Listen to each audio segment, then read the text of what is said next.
is the Bearcast, presented by Bird Culchion Ford. Bird Culchion Ford has been in Waco since 1936. Ford is the #1 selling truck in Texas 43 years running. The Bearcast is also presented by WellMed Medical Management and USMD Health System Dallas. Here's Craig Smoak and Grayson Grundhoefer. And good afternoon. Welcome into a brand new edition of the Bearcast on SicEm365.com, on 365 Sports, and the YouTube page. And however you're accessing us, we do appreciate it on this Tuesday, April the 11th. A lot to get to this week, as always, when it comes to the ongoing storylines and news pieces and just changes with Baylor athletics, basketball, football, all sorts of things to talk about this week. I'm Craig Smoak, joined as always by Grayson Grundhoefer. Got Garrett Ross behind the scenes, producing and directing and doing all that good stuff, making sure that we're on the air as well. And do appreciate those guys. And Grayson, well, I appreciate you, as I've already gotten out of the way here. But how's your week been? Yeah, I think it's been a good week. I wouldn't say that it's been one of those weeks that was filled with a ton of information, but there was, some things to look at and think about. I think really right now has been a time about kind of just looking forward to many seasons. Even though spring football is going on, I feel like there's a lot of excitement about the potential for basketball and kind of what the new rosters could look like. So that's been fun. Then obviously, we'll be back at practice again today to see some more spring football as well as that continues to roll on. Spring game in, 11 days?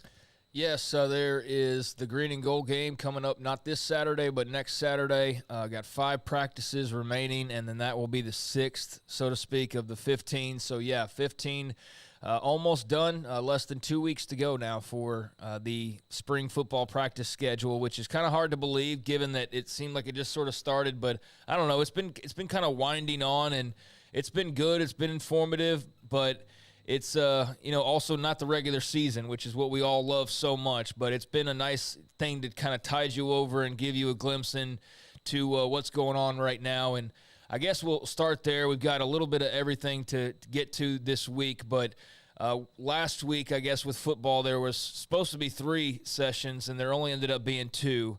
But they were the corners and the safeties. And when it came to the corners, you had Kevin Curtis, assistant coach. You had Tevin Williams III, and you had Isaiah Dunson, the new transfer from Miami. Over on the safety side, they went with Matthew Powledge, of course. So we kind of got the defensive coordinator talk / safeties talk with him and kind of cover everything with him. And he was really good and informative, but it was joined by the stars, Bryson Jackson and converted A.J. McCarty. A.J. from the cornerback spot, Bryson Jackson from the outside linebacker spot. So we got a glimpse last week into the secondary. And like I just mentioned, those 2 guys at Star are moved. Bryson Jackson now in his 7th year. So you got the super veteran. But both of those guys have moved over. Matt Powledge, we hear about him. We hear about the energy piece. We hear about just the fact that everybody just seems like they're having a little bit more fun this go-around. And then on the corner side of things, I think that what really stood out was Kevin Curtis talking about how much they're working on their man coverage and a lot of focus on being better man-to-man. But so we heard from all those guys. Was there anything in particular that was notable for you, stood out to you, that's a part of the spring storyline or just the overall changes for this team heading into 2023? Yeah, I mean, I think the biggest storyline, honestly, was how honest some of these guys were, especially about what happened last year with Ron Roberts. It felt like Tevin Williams and A.J. McCarty both kind of spoke on how, they're maybe having, I don't know if you'd say more fun this year, but I think they definitely feel more comfortable in what they're asked to do this year. I think that there's a new energy for this defense, and I think that's really important. Probably the most important thing that I heard in all the talks is just I think there's a genuine sense of happiness on the defensive side. A.J. McCarty mentioned that as well, and it was a really tough year for him a year ago. Yeah. Really tough. There were high expectations, and he just simply could not live up to them last year playing cornerback. But he mentioned the fact that he feels so much more comfortable at safety. And I think he is a player that I think does a lot better when he can see the ball in front of him, as opposed to having to play cornerback where it's you and a man on an island. He struggled with that. I think it was also a part of Ron Roberts playing a lot of zone defense. So you're having to think a lot, and it wasn't just man-to-man all the time. You weren't able to play press coverage, and I think that really impacted him. So I'm happy for him to make that move. I think he complements Bryson Jackson pretty well in what they can and can't do. So I think you could see a little bit of a rotation there. I still believe Bryson Jackson will be the starter there. I think that he brings too much to the table, especially as a pass rusher, and stopping the run, that I think will be really important. But I think AJ will have a role as well. It's also weird to think about that AJ is a veteran. I mean, he's a redshirt junior. He's an older guy. That's the thing when kind of pouring through what to write about and what to include and what not to include. I think one of the main takeaways from me was just everybody's new, basically. I mean, like the star position is going to be all brand new guys. The corners, Tevin Williams is like a veteran now, basically, and he's not a veteran. No. Chateau Reed is like your super senior, and he's barely played at corner. Your safeties, you lose Christian Morgan. Really, the only guy you have back that's like notable is Devin Lemire. So the five positions that you have on the field, like one guy's really played a lot, and he's not even practicing right now in full because he's hurt, as you just mentioned, with Devin Lemire, and he's not even that much of a veteran either. Like when you really think about it. So your best guess as to how the secondary performs overall, just because of those unique traits of being so young and so inexperienced, and everybody kind of learning something new and having a new coach and all that comes with that. But I do think that there is just an overall better attitude, and Matt Powledge seems to pretty easily, win over his guys, and they seem to want to play hard for him and seem to enjoy playing for him. So I do think that will help bridge that gap. But it is notable of just how young and inexperienced that back group of defensive backs is. It really is. And I will say I did gain some confidence in what I heard from Isaiah Dunson. You want to talk about a guy that seems very confident in what he can bring to the table, especially he lit up when you talked about press coverage. When someone asked him about that, he was like, yeah, like that's what I do. And just an excitement level of just, hey, my man versus me. This is what it is, and he seemed very confident in that. So I definitely got a better sense of kind of who he is and what he could bring to the table as a player, and that confidence and kind of that mindset and attitude. They didn't have that last year. Like Lorando Johnson, sort of, but not to the level that I think they really need from their cornerbacks. And I think Dunson might be able to bring that to the table. Tevin, a really good athlete, so curious how he kind of molds and transforms himself this offseason. Because a lot of talent, we saw the interception against Texas Tech, but got to be more consistent. Got to put it all together, find a way to become a full-time starter, which he has not done quite yet. And it's also clear that they are not going to basically risk the entire defense and team just to try and keep the dam from breaking this year. I mean, they're going to probably have to do what they can to protect themselves in certain ways, but like last year, they wouldn't even attempt to try and get too aggressive in the back end because they were so fearful of getting burnt deep and just like blowing the big play. And I mean, I don't know about you, but I think it cost them at times. I mean, being a little bit too fearful. I know they're trying to protect, the overall foundation, but I don't think that could have cost them on some occasions. And so not going to be as aggressive as maybe it sounds, but they're going to be more aggressive than they were last year. And if that means some guys get burned, especially early on, then that's just going to be part of the deal, I think, because you really don't have a choice. I mean, you can't sacrifice the rest of the defense and play it safe, so to speak. Right. Now, I think a big problem last year was the fact that they ran all this soft coverage, and I think the thought was, hey, but you know what? Our defensive line is going to get a lot of pressure, and that way, if it does take them time to find the holes in the zone, hey, we'll have a sack by then. That didn't happen. And so, yeah, I do think that change of mindset will help them play more aggressive. I think, in general, guys like to play more aggressive, more physical, more, I think, quicker. I think you can play quicker when you're playing that way.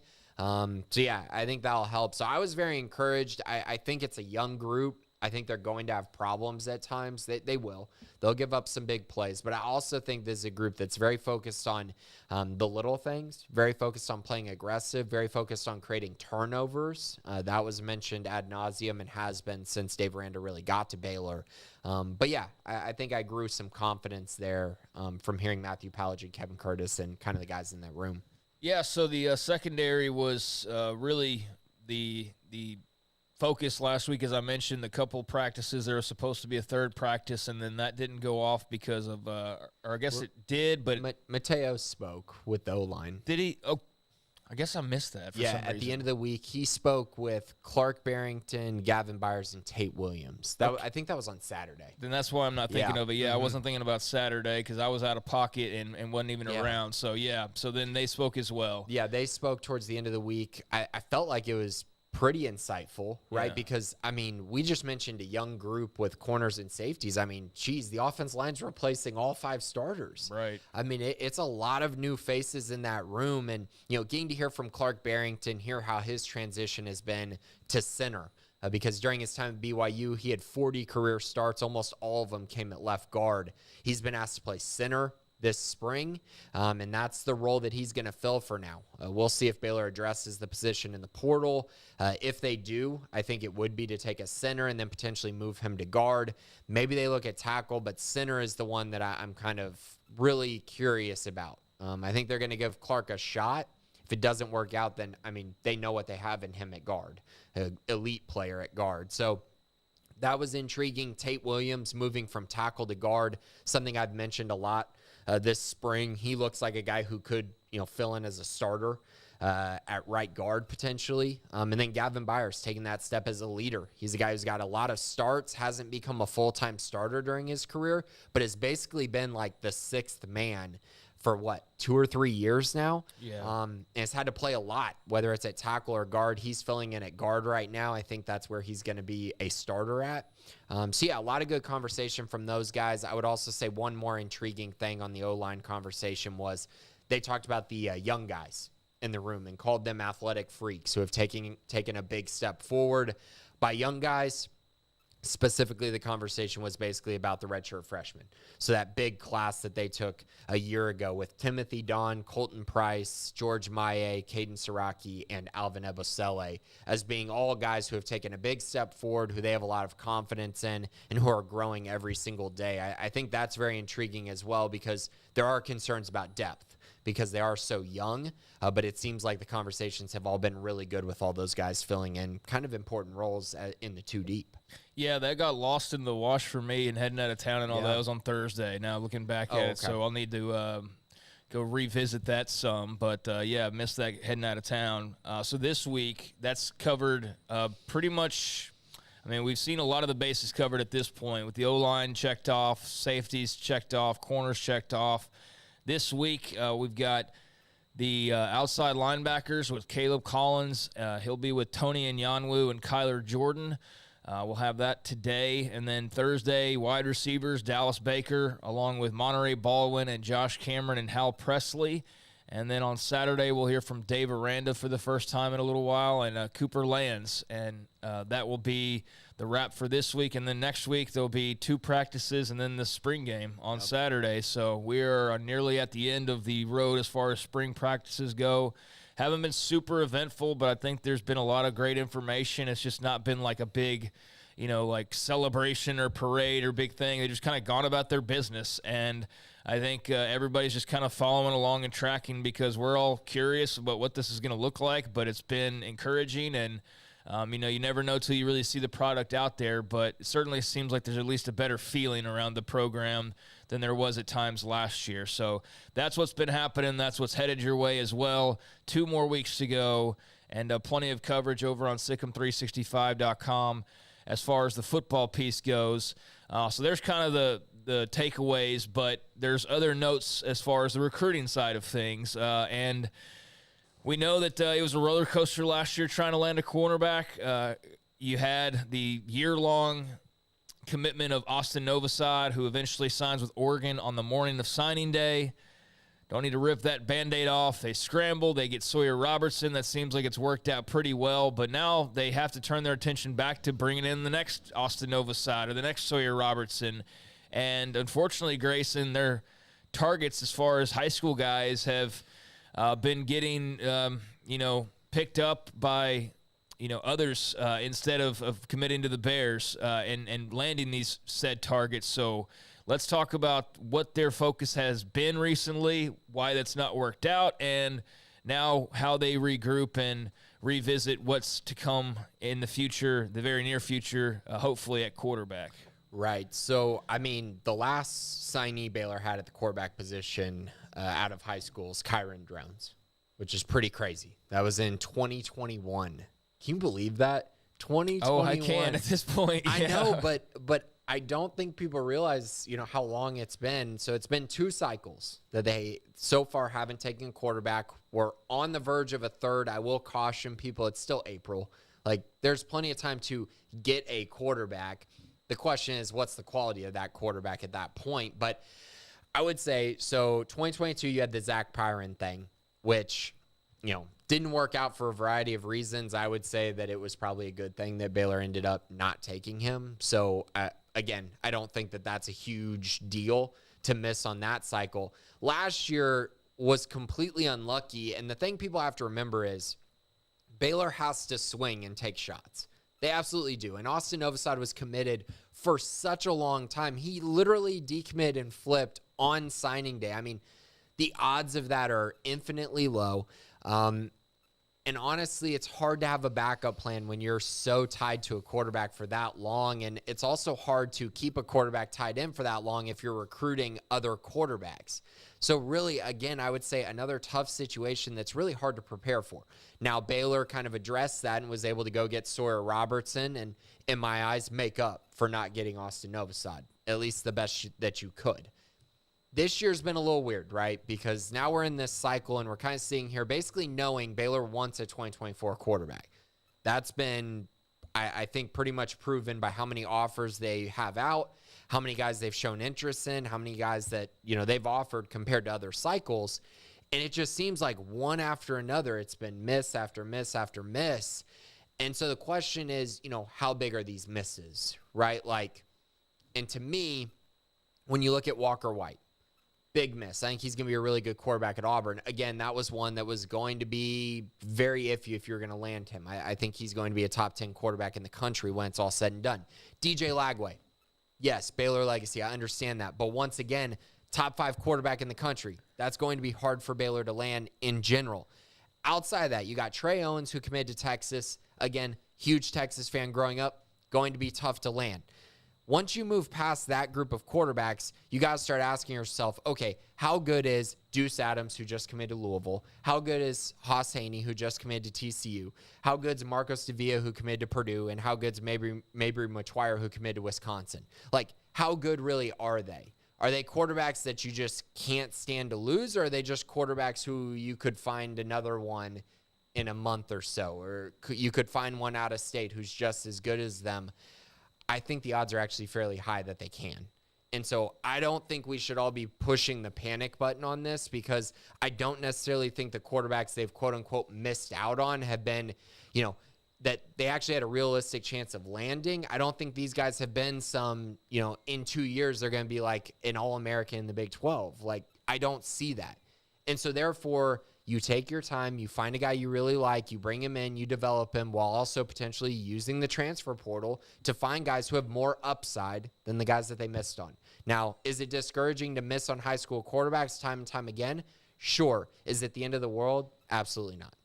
Yeah, the transfer portal allows you to be able to make up for, those losses, however big or small they might be. As we saw with Austin Novosad, they had to scramble, but they were able to grab Sawyer Robertson eventually. But it's at least somewhat concerning, though, because you start to wonder is this an NIL deal? Is this what is this that you can't suddenly land a high school quarterback? I understand that, it's part of just other schools have mojo too. It's some coaches elsewhere who are just great recruiters too. It's quarterback situations.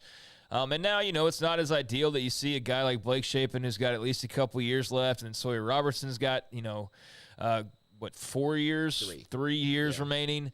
But, yeah, I mean, you would like to at least have some depth that could last you a while. But they've had some, and then guys don't play, and then they transfer out. So, I mean, I don't know what the solution is for Baylor. But, yeah, you don't want to go like 3 or 4 years in a row and without landing a true blue high school recruit, which is kind of what they're in danger of doing at this point. And at that stage, it starts to get a little bit worrisome. But yeah, it's not the end of the world, especially not in early April, because the whole Sawyer Robertson situation occurred in late December and January. But you don't want to make that a common routine either, of in between signing days trying to land your quarterback. I mean, there's not always going to be a Sawyer Robertson in the portal, from Texas and ready to come suit up for you. And if that's your plan, then I just think even if there is a guy from Texas who's, transferring from some SEC school, I just think that banking on that's a little bit dangerous, because at some point some other guys are going to be in that same situation. And right now you look around and they're not having any trouble landing quarterbacks, but Baylor for some reason is. So I mean, but they might not be having trouble landing them, but are they going to be able to hold on to them? Yeah, I mean, that's everybody in the country, that's everybody is holding on to them, and we've seen that, the good and the bad. I mean, it's an important question, though, because like you just said, Baylor, I'm not going to say they wasted scholarship spots, but they had guys who never played and then transferred. And there's many schools across the country who just took a guy, he never plays, and then they transfer. So, again, I'm not saying they shouldn't take high school quarterbacks. I do believe that it is important to, if you want to build your roster the way that I think they want to, you want to be able to develop your guys. But on the other hand, I'm like, okay, do you want to develop a 3-star guy, or do you wait to the portal when you know there are going to be guys who are going to enter the portal? That's going to happen every single year. Like, It just is, because guys aren't going to be okay with being third on the depth chart for 2 years. And then you're going to be able to go out and land guys who maybe have a higher ceiling. So there's a give and take process, but I would say, like, if you don't land your guys, then I think it becomes very opportunistic to just say, okay, I'm going to pass on this. I'm going to go to the transfer portal and find a guy that I actually like, find my guy. And so, if a guy emerges in 2024, I still think the goal is to take one. I think that is the goal. But if they don't find that guy, I think you could find a more talented guy in the portal. So just something to keep an eye on. I know there's been a lot of reaction to this, a lot of people talking about Sean Bell and the job that he's done or hasn't done. A lot of debate about it. But again, I think they're in a good situation with the current roster with Shapen, Robertson, and RJ Martinez at the quarterback position.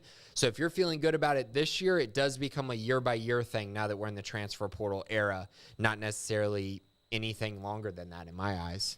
Yeah, and I would say, too, with the high school guys, like, I know it hasn't necessarily worked out. I will say, though, like, the guy who could be the starter next year was a high school guy in Blake Shapen, and Kyron Jones didn't play a lot, but he was there in a couple of pinches of need. So, like, I'm looking at it from the depth piece as much as anything, too, is just, like, having the younger high school guy to kind of develop and come along. But I realize it's a different era, but we need to move on, because I'm sure there will be plenty of quarterback talk throughout the offseason, and still no starter named, and not expecting that will happen anytime soon, or some deadline in 2 weeks with the green and gold game that, it's going to be Sawyer Robertson or Blake Shapen. I think that actually to name a guy would be foolish malpractice at this point. But that rolls along, that competition. Elsewhere football-wise, anything on the recruiting front or anything else of note that you want to get a little discussion going on from last week? I think recruiting-wise, we'll probably talk more specifically after the spring game when they'll have a lot of visitors.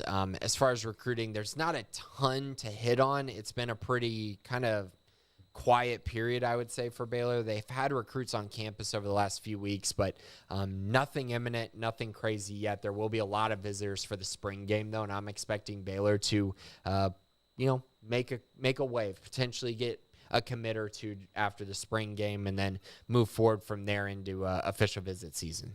All right, so there's kind of what's going on with football. I ran down what the practice schedule looks like this week with the 3 practices and who will be speaking, so we'll get a glimpse into the wide receivers, for example. But good to talk O-line and secondary last week. But, yeah, just 2 weeks to go before they shut it back down all the way up until August, and I guess technically July with media days. That always sort of feels like the unofficial kickoff in so many ways, but that's upcoming, that dead period, so to speak, of football activity, although there will be recruiting and camps and all of those sorts of things as well. Transfer portal. How many days are we away? That's like 4 days away? 4 days now. Yeah, transfer portal opening back up. Yeah, I posted a note on that because for a while we were all under the impression that May 1st was going to be the date, and that got changed, I think last week is where they officially, because it got voted on back in October, but officially got implemented, I believe, a week ago. So, yeah, April 15th through April 30th is now the new transfer portal window. That's a big deal. I posted a note on that, but Baylor's spring game is April 22nd. So you're going to have a lot of decisions made during that week from the 22nd to the 30th, made from, transferring out of Baylor, transferring into Baylor, guys making decisions on if they're going to come back or not. I mean, it's going to be a wild, wild week as Baylor tries to figure out their roster spots. I don't think it's very advantageous at all for Baylor, but clearly is for other programs who've already had their spring game. So elsewhere, basketball, talk about roster spots and things like that. Scott Drew and the Baylor men's team has seen a little bit of turnover already. You had Jordan Turner entering the transfer portal earlier, or I guess I said earlier, last month is actually late March, so only a couple weeks ago, actually, as the season wound down. But Jordan Turner had entered, and that was no surprise. And then you had a trio of names that also entered the transfer portal last week. You had Zach Loveday, which no surprise there. He wasn't seeing much of the court. Dale Bonner also entering the transfer portal. And L.J. Cryer entered the transfer portal officially as well. And while Loveday and Bonner and Turner are all still awaiting to see where their next destinations will be, continuing their college careers, L.J. Cryer did make his choice. And there was talk about, obviously, Texas Tech, and you had Kansas State, and those were just like, hey, Grant McCasland coached at Baylor at one point. They didn't really cross paths, though, so it's just more or less of like, hey, maybe they'd want him. New staff there. Texas looked into him. Purdue. A bunch of schools looked into him. Purdue seemed like it would be the favorite because that's where he was going to go originally. And, of course, K-State with Jerome Tang, so on and so forth. But really it was hometown Houston that was probably the one that made the most sense, and that's where he lands. He will be in the Big 12 next year, L.J. Cryer, playing against Scott Drew and the Bears at least once, maybe up to 3 times if it's like the normal schedule, although it will not be the normal schedule, but they might draw Houston twice and then play him in the regular season or play him in the postseason tournament. Don't know, but they'll play at least once. For sure. So Scott Drew looking around the Big 12, and he sees familiar faces growing by the day almost, and now there will be another one, this time at Houston, to join McCasland at Tech and Tang at K-State and so on. But your thoughts on L.J. Cryer, who I just saw about an hour ago posting his NIL link for, Houston's, I guess, Lincoln Cougs or whatever it's called that their NIL service is. But I'm sure that played some into it. The hometown, he's from Katy Morton Ranch. That plays into it, playing in the Big 12. He's accustomed to that, and now he can help the Cougs enter the Big 12. Your thoughts on L.J. Cryer to Houston?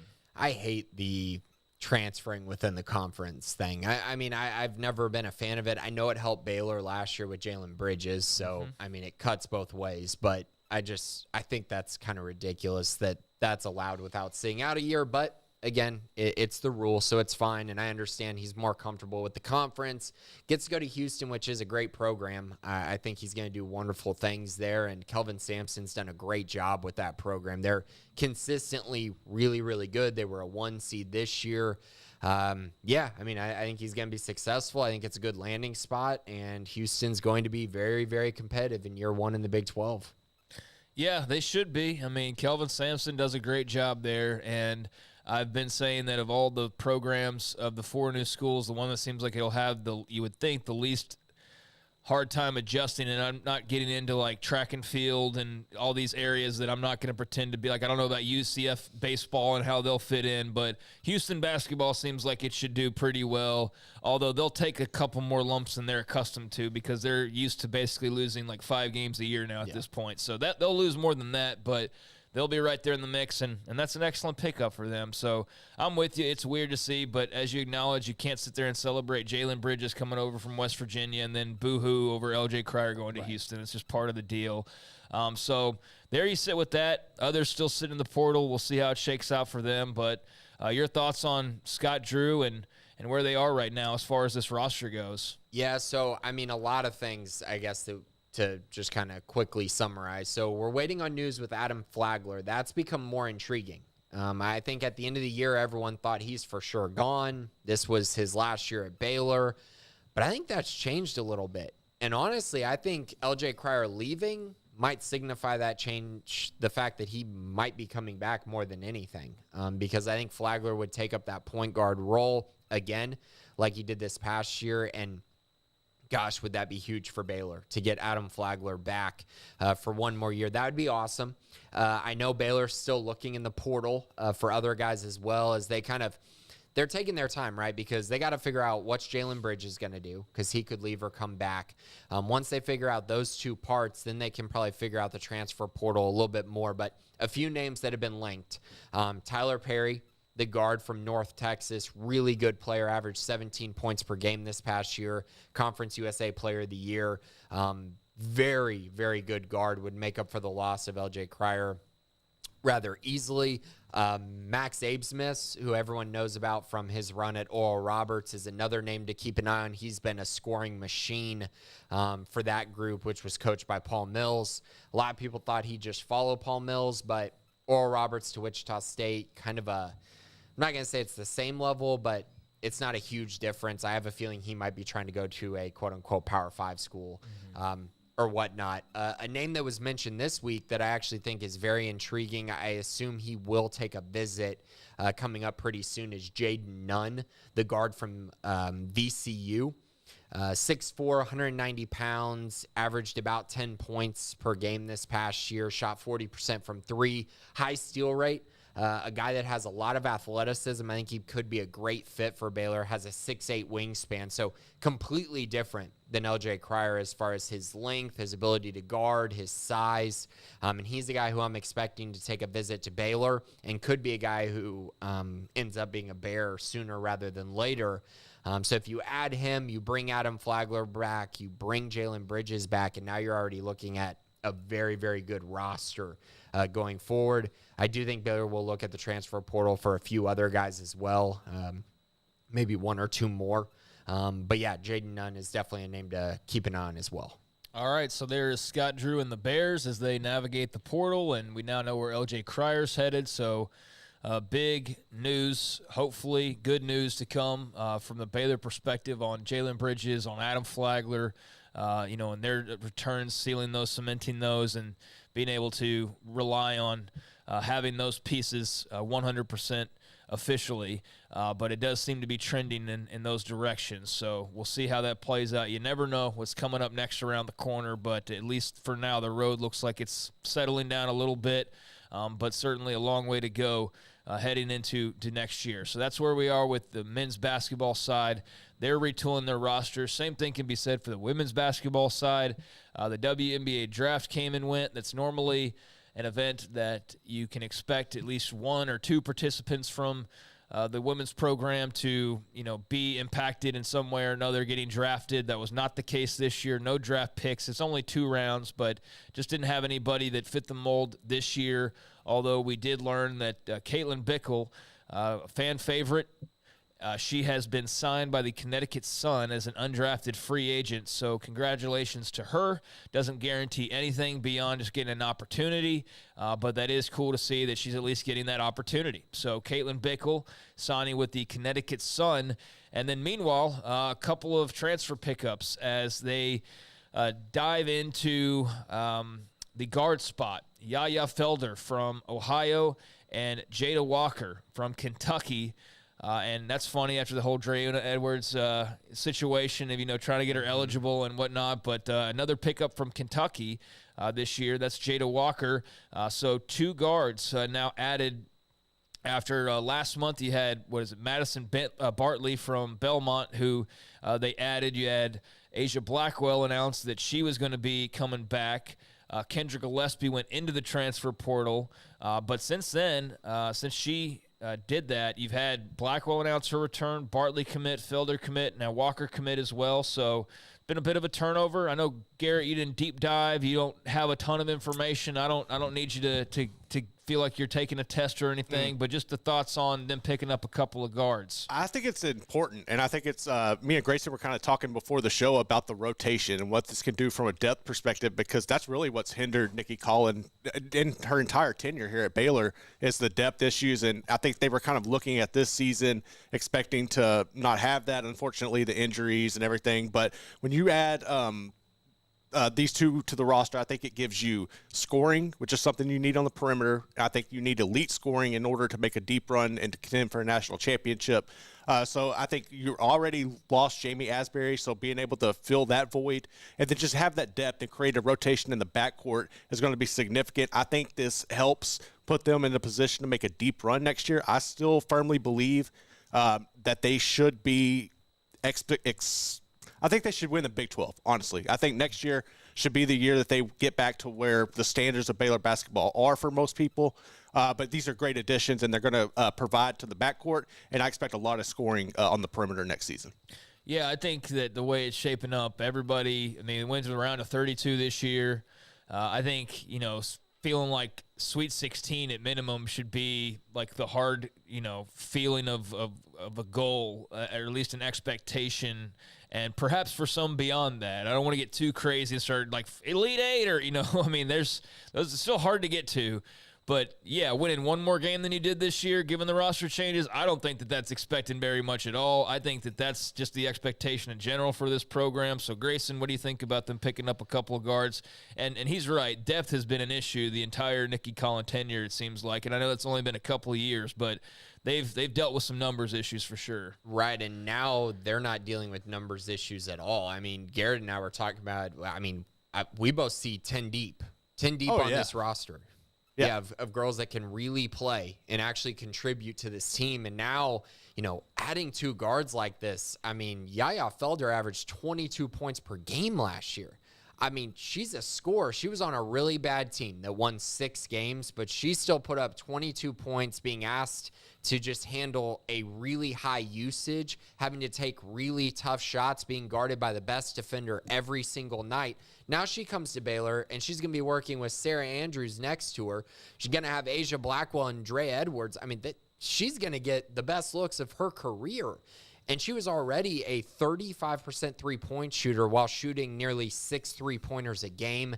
That is massive, because these looks are going to be a lot better at Baylor. I expect her to be close to 38%, maybe even more than that, which is something Baylor desperately needed this past year. Now you got a true scoring threat next to Sarah Andrews on the perimeter. And then you go look at Jada Walker, and it's kind of a similar story. She averaged 12.5 points per game, shot 35% from 3. So, again, another capable guard. She averaged 3 assists a game, so she's going to be able to pass and be, in my eyes, a really, really key contributor for them, whether that's off the bench in a kind of a 6-man type role or as a starter. So, two girls that can really score and are going to provide a great scoring punch for this team. And I'm right there with Garrett. I don't see any reason why this team shouldn't be favored to win the Big 12. I think they're going to be more like a 2 or a 3 seed next year. And my expectations are very high. And I think Nikki Collins' expectations should be high as well. This is a program that's used to winning. And I think next year is the time for this team to take that step forward towards winning the biggest games on their schedule every year. Yeah, and that's certainly, I feel like the building expectation or the growing expectation pretty much across the board, and I'd imagine for Nikki Collins as well. Sarah Andrews, I saw her in a very early mention as far as like the WNBA draft goes for next year, so she's got some help around her. You've got a lot of the troops back, so to speak, and yeah, that should make for a nice recipe for expectations heading into 23-24. So, yeah, a couple pickups, and we'll see, what else occurs, obviously, moving forward. But they've been quick to make the adjustments needed to this roster, it seems like. So that bodes well, and we'll see what happens there. So there's a little bit of transfer portal for both the men's and women's teams, and how that's, been working so far for each. We don't really know yet with the Baylor men as far as like the targets in the transfer portal, so to speak, as far as, or do we? Well, Jaden Nunn was one. Excuse me. The VCU transfer. Yeah, you just mentioned that. He's one. I don't know that we know other specific targets, but we know Tyler Perry has been talking to Baylor, at least, has been in contact. He was the North Texas transfer. So there's a couple that we know have been in contact with Baylor. Kellel Ware transferred from Oregon to IU. He made his decision. He was another one who Baylor loved out of high school. So there was thought that maybe they'd go back there. But I think them not really going after him hard kind of speaks even more to the fact that I think they feel confident that Yves Missy will reclassify at some point from 2024 to 2023, which means he would be on the roster next year. Yeah, and I apologize. You did touch on that, and I'm more or less, I guess, we don't know like what the actual additions are going to be at this point. The women have kind of already gone and attacked and filled up some spots, but the men it's still touch and go as far as how that eventually works out. And obviously some other decisions will play into how much they go forth with roster spots and what they might be looking for. So that all rolls on along. Meanwhile, you had softball picking up some huge wins over Tennessee last week, a couple of top 5 wins over the Vols in Knoxville for Glenmore in softball. Baylor baseball gets a series weekend win over the Oklahoma Sooners, who are now the last place team in the Big 12. Baylor was in the cellar. Now they're just bare like their heads out of the cellar, and Oklahoma's fully down there. But that could obviously flip by the end of the week. But, I mean, at least nice to see them fighting and scratching and clawing as best they can. They're obviously not the best team in the world, but they're scrappy, and they're doing the best with what they have. Meanwhile, the softball team is pretty dang good, although they're in a conference with 2 schools in Oklahoma and Oklahoma State, who are arguably the best in the country. So they do have that kind of juggernaut within the conference. But both the Diamond Sports performing, pretty well last weekend. And then sort of a mixed bag across the rest, from tennis to track and field. A&T keeps winning, and they close their regular season. You can catch a lot of that in the Good, Bad, the Ugly each Monday that I have over on Sikkim365.com if you want a little taste of just what else is going on across the full landscape of all the other sports there. So anything before we get into the mailbag here, Grayson? No, but I mean, I'm excited for Baylor baseball versus Texas this weekend. Yeah. That's going to be a really interesting and tough series. But one that Baylor's shown a lot of fight. They've won a couple series now, Oklahoma and K-State. Yeah. They still, I don't believe they have a win on the road yet still. I think they're 0-9. No, they're not road warriors. No. They play Dallas Baptist on Tuesday, hoping they can get off the snide a little bit as far as their road woes. But yeah, they might be able to take the series against Texas. If they come out and play as well as they did versus Oklahoma, at least push them a little bit, maybe win a game. But I'm excited. It should add a little bit more fire to this rivalry, and it's nice to see Baylor baseball at least playing better, right? Playing more competitively. Yeah, I mean, just being competitive, I think, is, they were picked to finish last in the conference. They're right on track to possibly do that. Oklahoma, however, is, like I just mentioned, in last place as of now. There's still a lot of games left to play, though.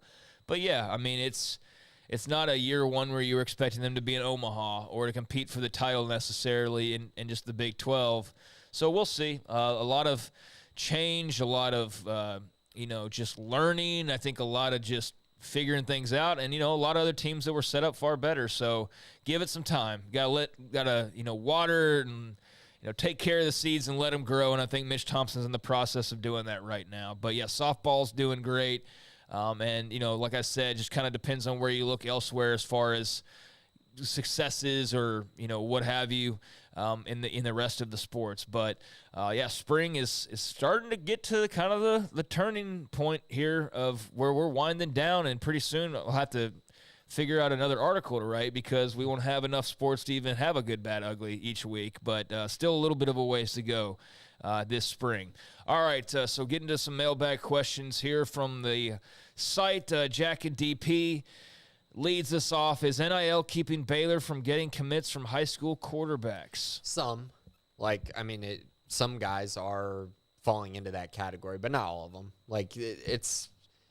Haas Haney, for instance, committing to TCU, his family went there. Like he's got ties to that TCU program. They were not going to land Michael Hawkins, who committed to Oklahoma. They shifted their focus to Haas Haney. When he got that offer, it was a tough offer for him to ignore. And so that's one where, no, not NIL.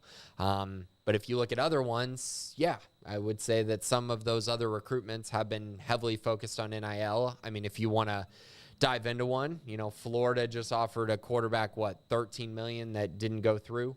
Yeah. And then they landed DJ Lagway in this class. So and that hurts too, because he's been very vocal for them, man. He is always on Twitter. He's always on Twitter. He's recruiting guys to the Gators, and I think that's the one thing, Grayson, about not having a high school quarterback is you don't have that ringleader. Like that's the one thing. Not all quarterback commits are the leaders of classes. I understand that. Sometimes it's a linebacker or whatever, but it does seem like if there is an area where you could be kind of missing out, because Novosad, before he was, elsewhere, he was a mixed bag, but we've seen other guys who are like leading the charge, and I think they've kind of been missing that a little bit. I don't think they've had one like that. I can't name ever. I can't name the last one that they had that was a true ringleader of a class. Because I mean, if you look at it, so Stidham, they landed so late in the cycle. Yeah, that didn't help at all. Charlie Brewer, they landed late in the cycle once again. Blake Shapen, late in the cycle. Yeah. Jacob Zeno's maybe one of the better examples. Gary took his time with committing. They really haven't had that. So, I mean, yes, well, I understand what you're saying because you would love to have a quarterback that's all bought in and then wants to go recruit a lot of guys. Like DJ Lagway. Yeah, like Lagway's been. And then, obviously, if he had committed to Baylor, he's a Baylor guy. I mean, his dad played at Baylor. So, I mean, it's tough. Austin wasn't really like that. He wasn't the biggest recruiter ever, and I guess for obvious reasons. Yeah. But good thing he didn't lie to all those guys or who he could have, kind of fooled, I guess, along the way. It's good that they avoided that. But I think, too, it's just like a beacon to look towards. It's like if you have that jewel of your class, your quarterback commit, that guys who are buying in are like, okay, we're a little more solidified because there's that guy already in place. Whereas if you don't really have the quarter, it just feels like there's like a piece of the glue missing a little bit. And I think Haney is going to be a guy that you're going to see very active for TCU, and he was the guy that I believe Baylor wanted, that they really wanted between he and Deuce Adams, who made their decisions last week. So it's tough. That part of it is tough. You'd love to have that. There's still time for that to actually happen. It's still April, but I mean, they don't even have an offer out right now to a guy that's seriously considering Baylor who's not committed elsewhere.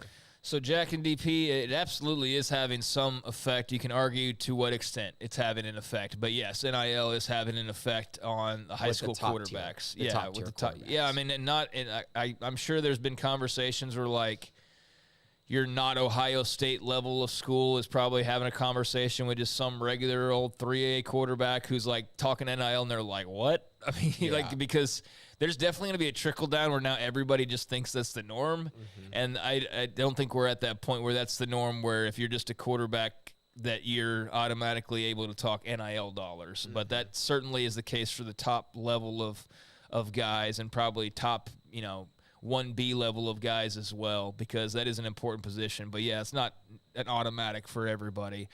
Pawpaw Bear women's softball keeps winning big games. What is your expectation for this year's team now in Big 12 rankings? Well, I mean, they're 2-4 in the Big 12, and they still have a series that I believe is at Oklahoma, I think is on the agenda. So, I mean, let's say they go through, they sweep Texas Tech and they sweep Iowa State. Possible.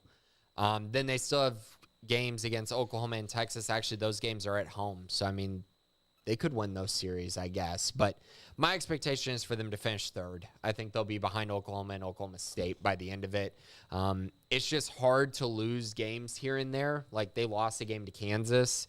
They can't really lose those type of games if you want to win the Big 12, because Oklahoma State's sitting there at 6-0, OU's 9-0, and then Texas is 6-3. But those two schools with no losses, I think, will finish ahead of Baylor. But if you finish third behind two teams that are, both top 3 in the country, I mean, that's a pretty good spot to be. Yeah, they're really good, but they're not Oklahoma and Oklahoma State level of good, and I don't know how close they are to Texas. I mean, right now there's a bit of a gap as far as the record goes. Like they have some room to catch up to third place, but it's doable. It's certainly doable.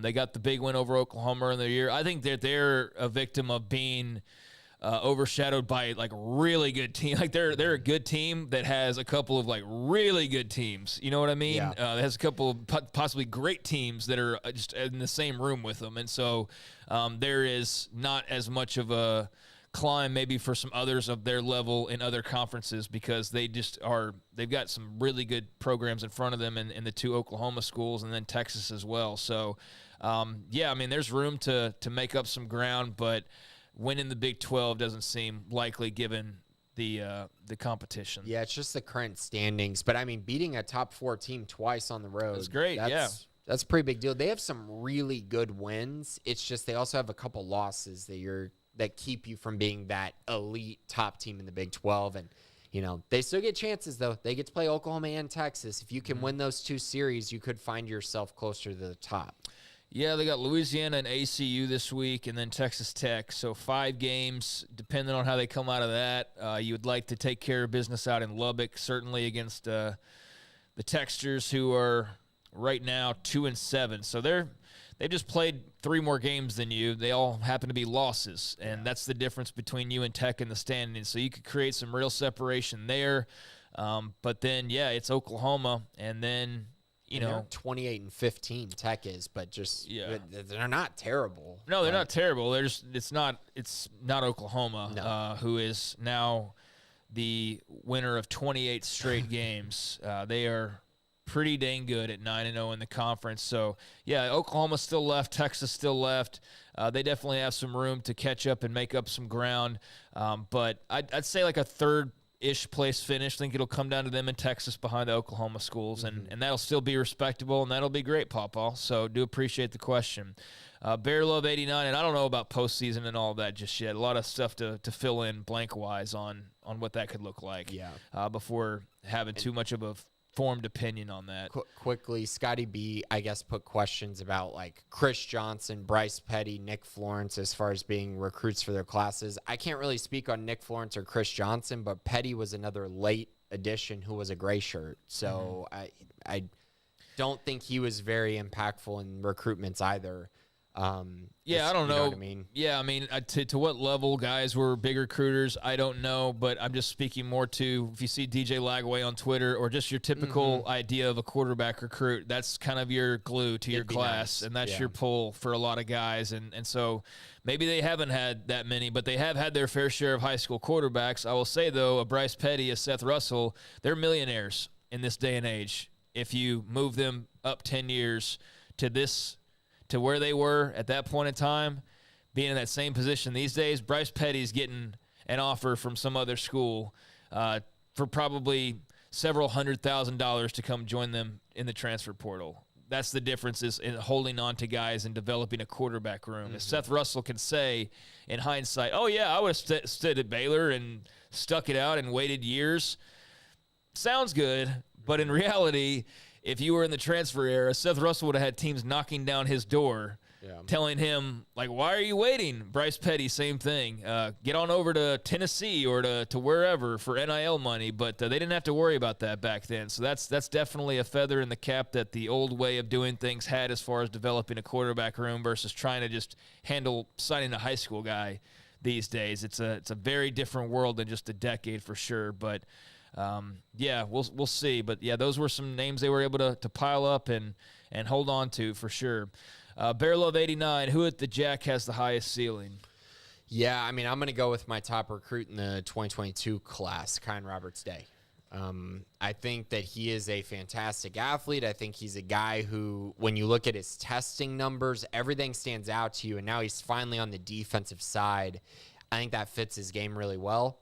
And so I'm really intrigued by it. Garmin Randolph is a guy I had high hopes for. I think he could have a really good season this year, but he doesn't have a lot of time left at Baylor. So ceiling-wise, I'll go with Kyan Roberts-Day. Dak JD 90, is there a way that we judge Shapen's improvement with ball security in a practice setting? I mean, is there a way that we, the media, judge that, or is there a way that I think the just coaching speaking staff, in general, just we as people judge Shapen?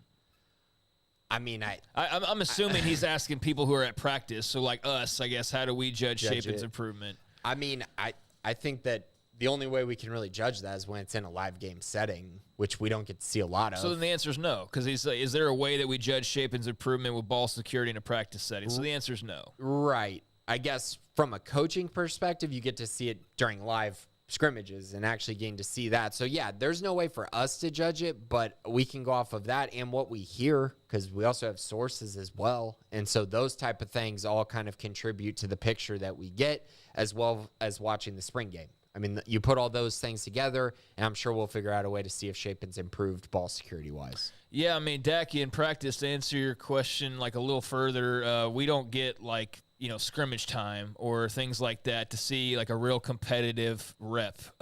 There's not a lot of like one-on-ones and, things like that. So it's mostly like positional drills. So it's impossible for us to really have any sort of a grasp on how many interceptions he's throwing unless it's somebody who's informing and, through back channels. So that's how they do it. But yeah, we don't have insight into that part of it outside of, what people say. And so that's what we go off of. And that's what we have as far as, evidence to roll with. But certainly the coaches have a lot better idea than probably even what we're being told and, how their opinions are forming.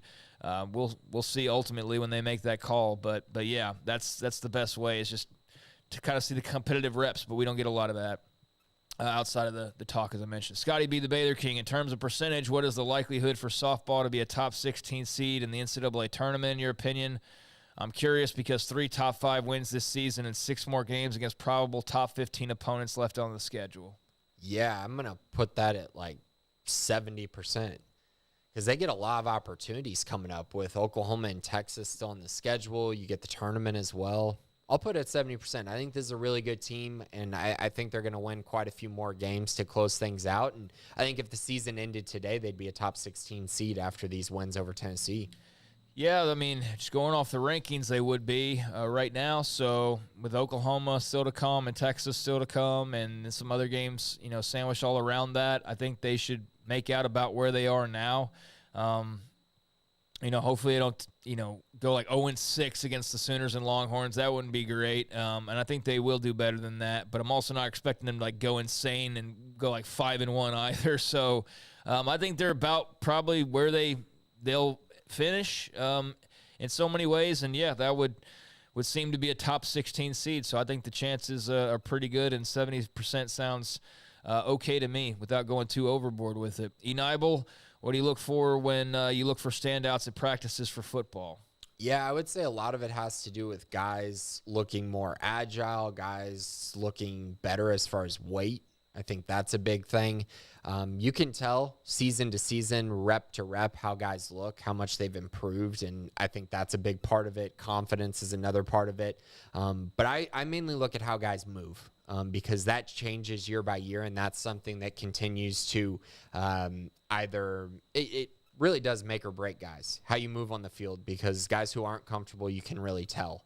And so, yeah, that's kind of the main thing. I'll look at reps on various drills to see if guys are performing better, like getting off blocks or separating from coverage or making throws that maybe they didn't make a year ago, or how they're running routes. Everything like that is kind of what we look for in practice. And I think they're the most important things. Thank you for the question, Enibel, and hopefully that was what you were looking for. Bear for Cleats will close us out this week.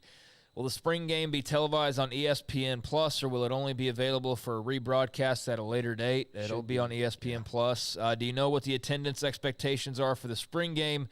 Given the way the season ended, I'm curious if this will damper attendance in any way. I don't know that there are any expectations for spring. They're certainly not trying to do it like Oklahoma, setting attendance records, or Nebraska or Colorado, with new coaches really hyping it up. They've been talking about Dion and however many tens of thousands of spring game tickets that they sold.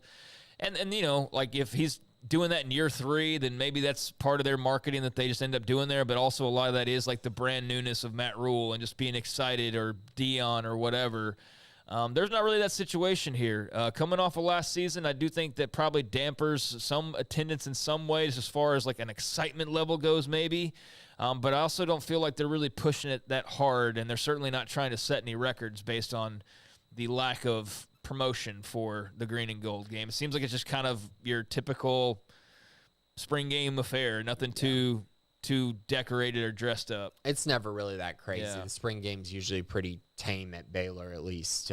I haven't seen huge numbers ever when I've gone. And so, yeah, I mean, I think it'll probably be a low number. What would you even guess? Like maybe, I don't know, in the 10,000 range? Probably, is the most they ever 10. really have. Maybe even less, honestly. Yeah, More like 7 or 8. All depends on weather too, and just kind of what weekend it falls on. But yeah, I'm like maybe 10,000 people. I'm not good about kind of looking at a stadium and judging numbers like that. But yeah, like maybe 10,000 give or take. Certainly not like 20 or anything crazy like that. No. It's not they a never big, even open up the top. Yeah, it's not a big deal like that around Baylor. So expecting more of the norm. So yeah, like maybe 8,000-9,000 people show up, but that's just kind of the way that it's always been. And I don't know, I'm trying to think of like maybe towards the end of like the Art Briles era that maybe they started to kind of try to make that a bigger deal. I can't remember though, because they were just starting to hit such a stride that like everything was starting to matter a bit more, and they were promoting it more, and recruiting was better, and then like they took a big step back where it's like, don't look at us, like we don't want attention basically. And then Matt Rule kind of tried to get the excitement drummed up again, but I don't really remember them making the spring game like a massive deal really ever, no matter what the staff was. And certainly not with Aranda. They haven't tried to make it a huge deal. So, yeah. Unfortunately. Yeah, it's just kind of what it is. I mean, it's okay. It's fine because I think it, too, would be sort of probably a waste of time to do. It would be. I mean, what you were trying to do elsewhere at bigger schools where you can draw a few tens of thousands more people. It's a lot easier. Yeah, for sure. All right, so hopefully that answered your question. If you're hoping to show up and find a seat, you're in luck. You will be able to do that with ease, and you'll be able to find a pretty good one at that. But it's pretty laid back. I do like that. Think of like people do just show up, and you can stretch your legs, and it's not too serious because it's not like a whole formatted thing really. And that is one thing that I do like about it. It's very casual, and they don't try to dress it up and make too much of it. But with the topic that was in the news this past week, and it's been one for years and years, I remember talking to Smokey about this like 10 years ago, but the whole spring game scrimmage.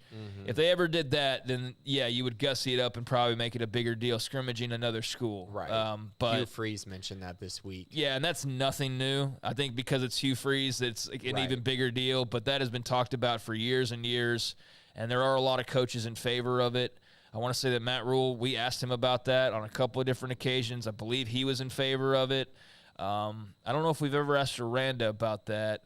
But maybe we will the next time we get to talk to him. So we'll see if that's the thing in the future, but that would certainly pull in some more people, but that's not the case right now. So there we go. Mailbag. Appreciate everybody who was a part of that.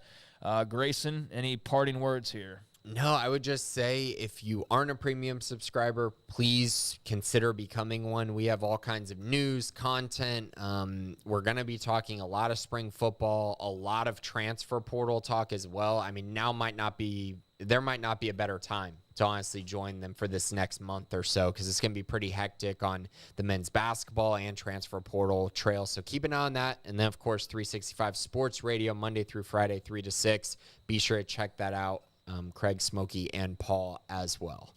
Yes, and I'll be out at practice later on in the day. We'll have some stuff to write about. Grayson will be out there as well. So, yeah, definitely stay locked into the website, and we'll also be in and out of the radio show as well, starting at 3 o'clock, along with Garrett and Smokey and Paul. Garrett, appreciate you as always, him doing his thing behind the scenes. Garrett Ross, Grayson Grundhoefer. I'm Craig Smoak. Appreciate you as always. We'll catch you again outside of the 3 o'clock show and the articles here for the Bearcast each Tuesday at noon Central. Do appreciate those of you who tune in or listen later on.